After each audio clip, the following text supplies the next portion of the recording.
It's wash day for you today, and you didn't have your shower this morning, did you? No, I did not. I've got a good idea. What? Why don't you have a bath in the river?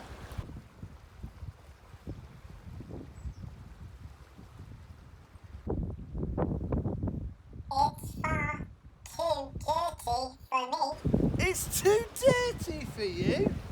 Oh, well in that case you're going to have a bath when you go home. Okay. Now children, do you know a story in the Bible of somebody who didn't want to go in a dirty river? Well, I do, and I'm going to tell you the story now. So our story today starts with a little slave girl. She was a little Jewish slave girl, and she was a servant in Naaman's house. Now, who was Naaman? Well, Naaman was the commander-in-chief of the Syrian army. They were the most powerful army there was, and he was the boss. He was in charge of it all. He probably lived in a really big house. He probably had lots of money. And if he told soldiers to go, they would go. He was so powerful. He was so mighty. But he had a real problem. And his problem was he had a disease called leprosy. Oh, leprosy was a terrible disease. It meant that you lost the feelings in your fingers and in your toes. And people who had leprosy were often kept at a distance and nobody wanted anything to do with them. It was a terrible disease to have. But our little Jewish girl, our little servant, we don't even know her name, she was really brave. And one day she did something quite remarkable. She spoke up. She spoke to Naaman's wife and said, "If only my master, Naaman, could go to Samaria and see God's prophet Elisha, I'm sure God could heal him of his leprosy." Wasn't she brave to do that? Well, Naaman's wife told Naaman, and Naaman went to speak to the king. And the king gave him permission to go to Samaria. Well, you can imagine the procession.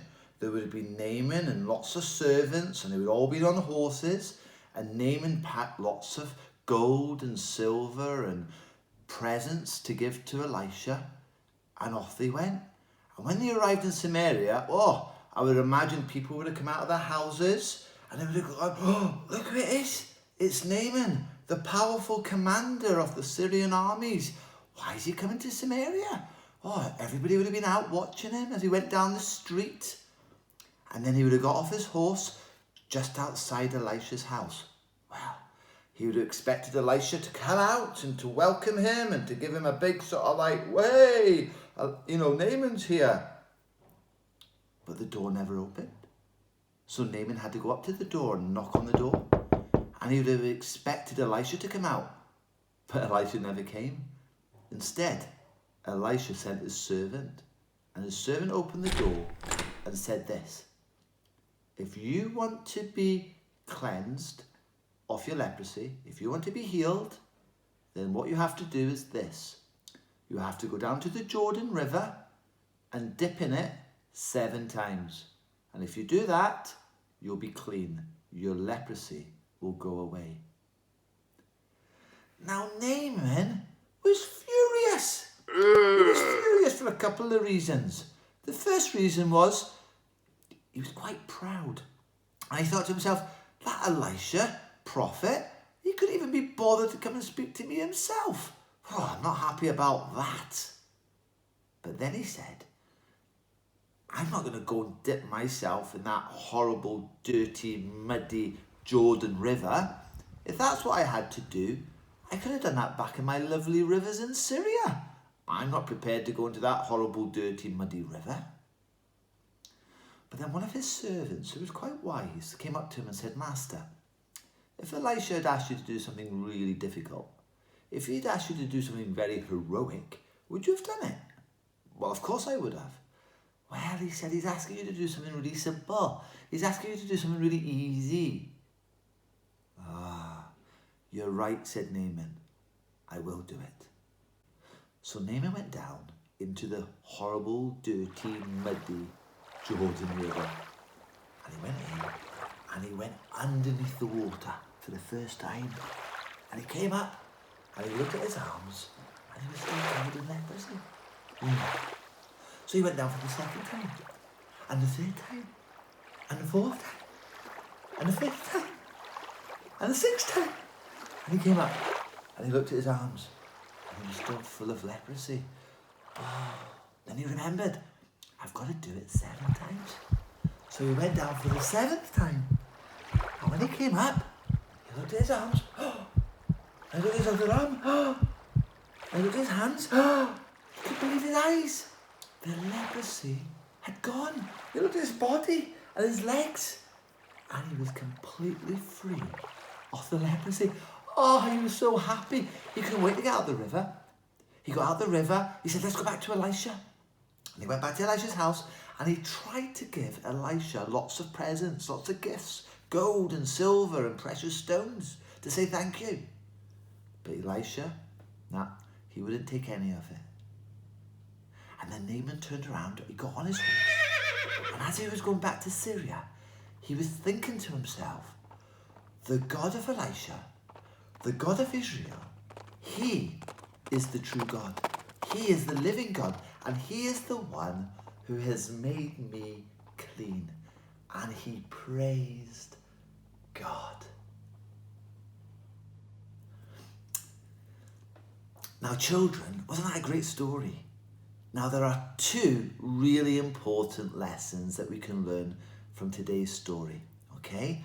Now, the first one is this. The little servant girl, we don't even know her name, she was only little, she was only small. Maybe she wasn't that important, but she spoke up for God. She spoke up. See, she trusted in God. She knew the God of Israel was the true and living God. And she was wiser with God than Naaman was without God. And she spoke up. And she said the right thing at the right time. And she wasn't embarrassed of God. She wasn't ashamed of God. She spoke up for God. And because she spoke up for God, Naaman was healed.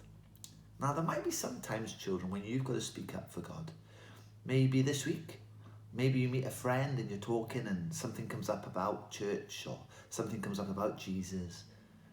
And you think, oh, if I say anything, I'll be a bit ashamed, I'll be a bit embarrassed. But learn the lesson from the little servant girl to speak up at the right time for Jesus and for God. Now, the second thing, and this is really important as well, is that God likes to use simple things. He likes to use weak things to bring about his plans. Think about David last week. Can you remember David? He was only a little boy fighting against a giant, and yet God used David to beat Goliath. And this week, God uses a simple little girl, don't even know her name, to bring about his plan to rescue Naaman. So we've had 3 stories now.